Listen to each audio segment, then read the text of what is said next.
Before anyone noticed the rumble of engines outside, before the bell over the diner door even had a chance to shake, something ugly was already forming in the air, and if you stay with this story to the end, you will understand exactly why a room full of people suddenly forgot how to breathe.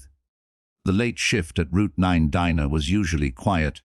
the kind of place where coffee refills came with silence and neon lights hummed like they were half asleep, and Aaliyah had learned to like it that way, because quiet meant tips without trouble and hours without stares.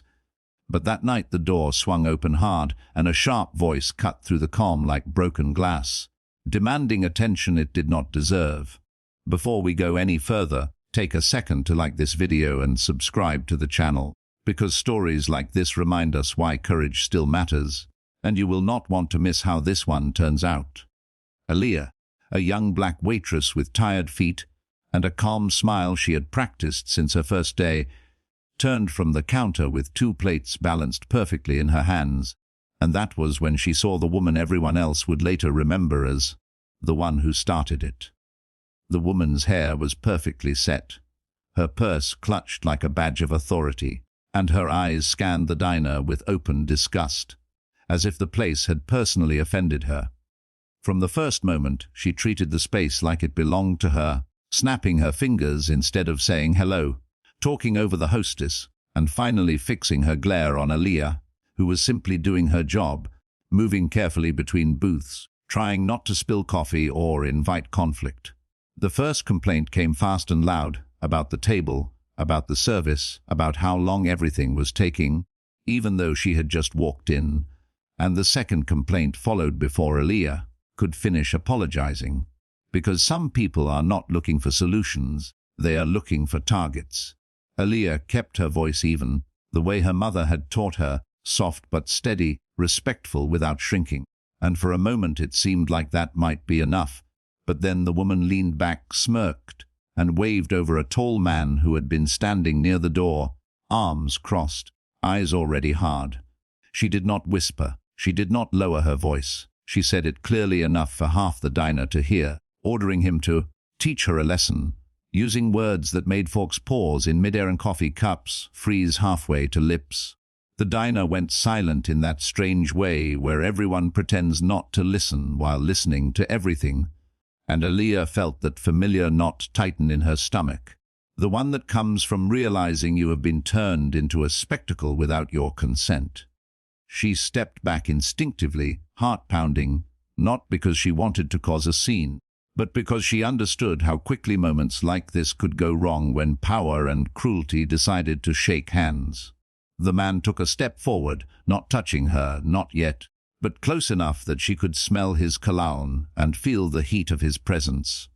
And the woman smiled as if she were watching a performance she had paid for. What none of them noticed, not the woman, not the man, not even most of the diners pretending to read menace, was the low vibration outside, the synchronized sound of engines rolling in one after another, steady and deliberate, like a warning written in sound instead of words. Aaliyah's hands trembled just slightly as she set the plates down, her mind racing through all the things she wished she could say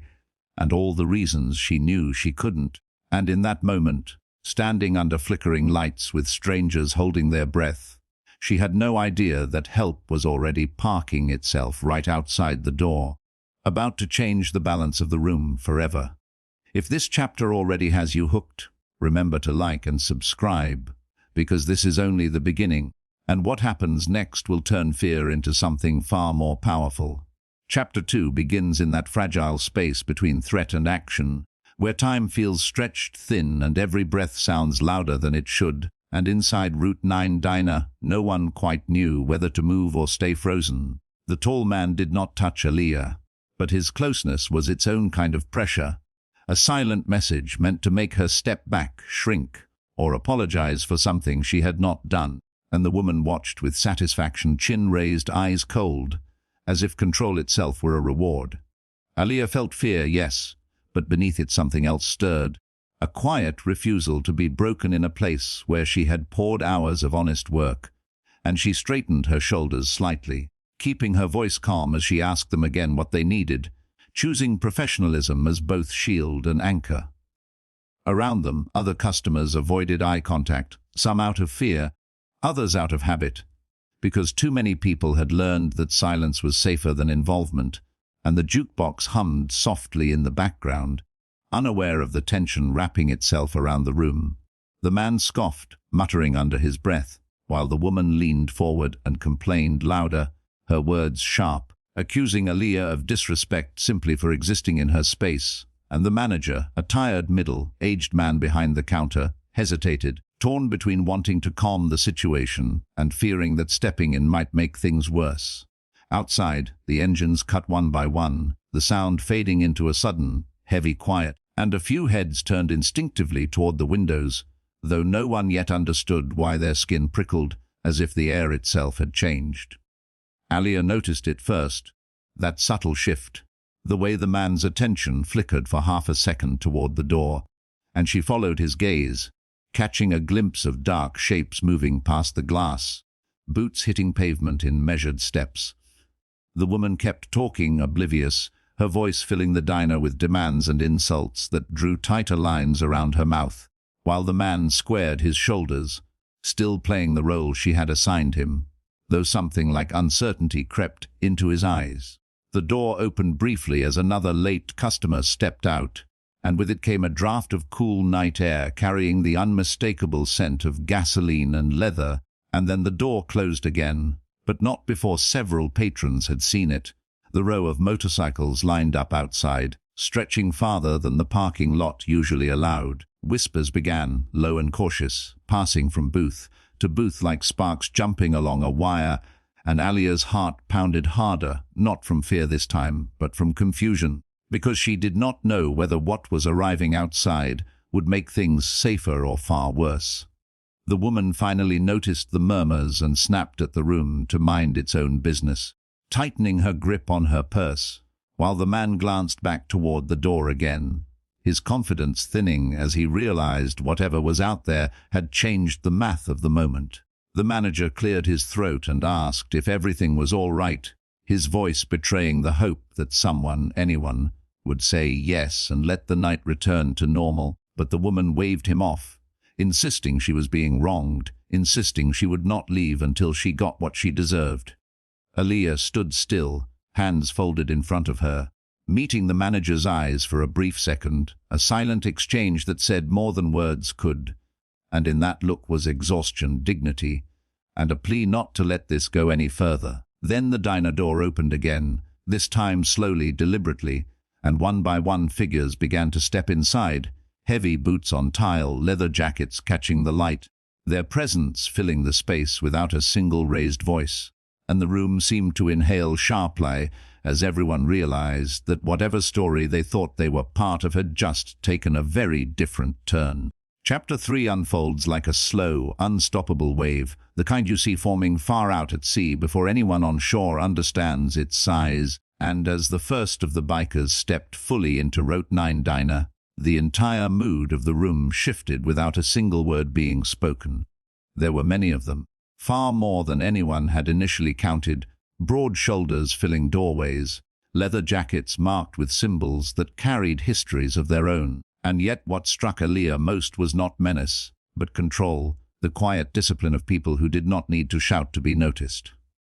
Conversations died instantly, forks lowered, chairs creaked as people adjusted their posture, suddenly aware that they were witnesses to something bigger than a simple argument at the counter. The woman who had been so loud moments earlier faltered mid-sentence, her confident tone thinning as she took in the sight of the men spreading calmly through the diner, some taking seats, others standing with arms relaxed at their sides, all of them watching not aggressively, but attentively, as if assessing a situation that had already been explained without words.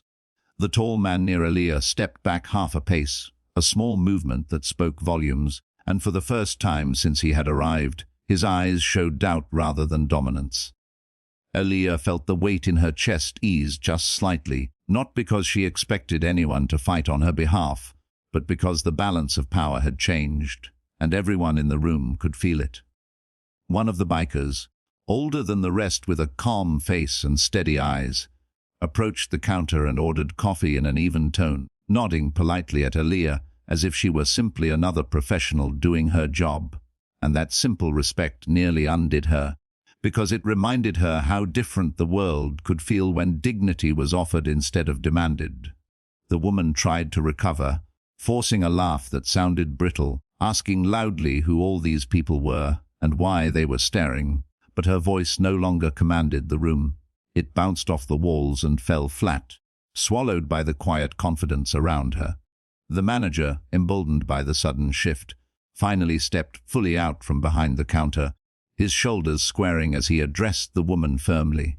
telling her that his staff deserved respect, and that if there was a problem, it could be discussed calmly or she would have to leave. Murmurs of agreement rippled softly through the diner, and Aaliyah realized with a sharp inhale that she was no longer alone, not just because of the bikers, but because their presence had given others permission to stop, pretending nothing was wrong. The tall man glanced at the woman, as if waiting for instructions that no longer made sense, and when she snapped at him under her breath, it was clear that her authority over the situation had evaporated. One of the bikers spoke then, not loudly, not threateningly, simply asking what the issue was, his tone measured, eyes moving from the woman to Aaliyah and back again,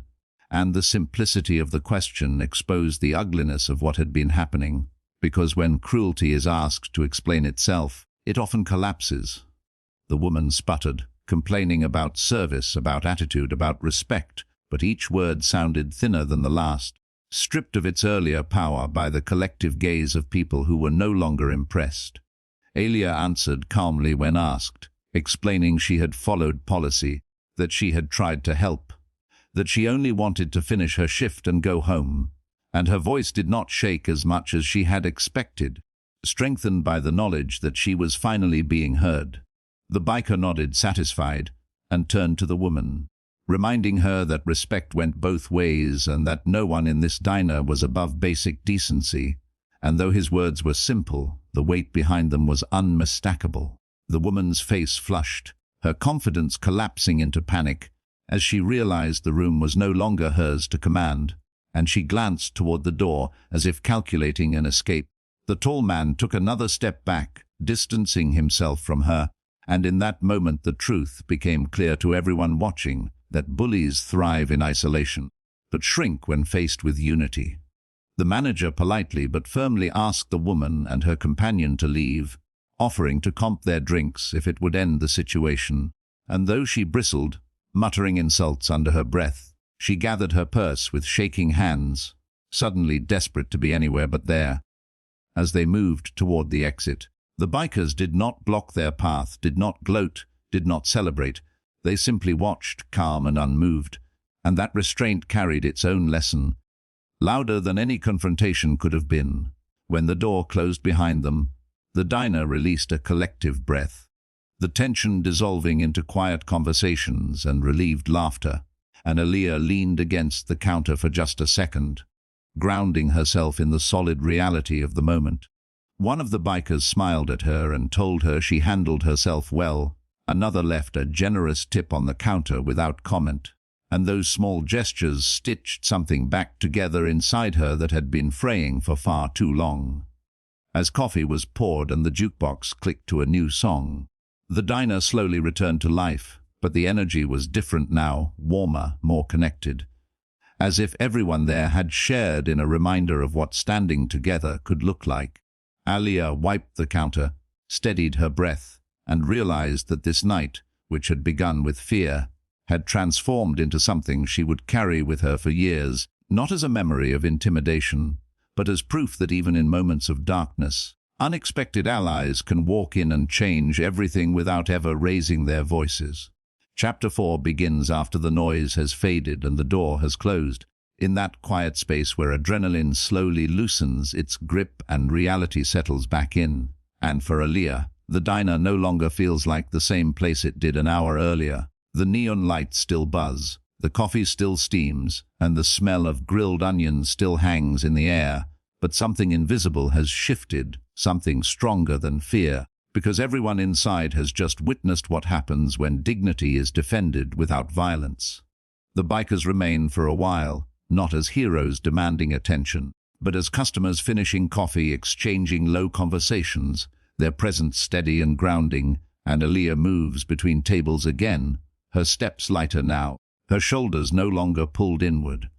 A few customers stop her to say she handled herself with grace. Others simply smile in a way that feels different from before, warmer, more human, and each small interaction stitches confidence back into her posture. The manager thanks her quietly near the counter, admitting he should have stepped in sooner, and she nods, not holding on to anger, just appreciating the honesty, because growth sometimes begins with uncomfortable truths. One of the bikers, the older one with calm eyes, pays at the register and tells her something she will remember long after the shift ends. That strength does not always look like fighting back. Sometimes it looks like standing still and refusing to disappear, and his words land deeper than he probably realizes. When they finally leave, the sound of engines starting up outside feels different from before, not ominous but reassuring, like punctuation at the end of a long sentence. And as the last motorcycle pulls away, the diner returns to its familiar quiet, though now it carries a shared memory instead of silence. Closing time arrives, chairs are stacked, lights are dimmed, and Aaliyah ties her apron with steady hands, reflecting on how close the night came to breaking her, and how unexpectedly it chose instead to build her back up. Walking out into the cool night air, she pauses for a moment, looking at the empty parking lot, feeling something she had not felt when her shift began. A sense of safety rooted not in luck, but in community. She knows the world outside the diner is still complicated, still unfair in ways that cannot be fixed in one night. But she also knows now that cruelty does not always get the final word, and that knowledge settles inside her like armor. Somewhere down the road, the woman who tried to dominate the room will remember this night for very different reasons, not as a victory, but as a moment where control slipped through her fingers and never returned. And perhaps that memory will change nothing, or perhaps it will plant a seed she does not yet understand. For Aaliyah, the lesson is clearer, that her worth was never defined by how loudly someone tried to diminish her,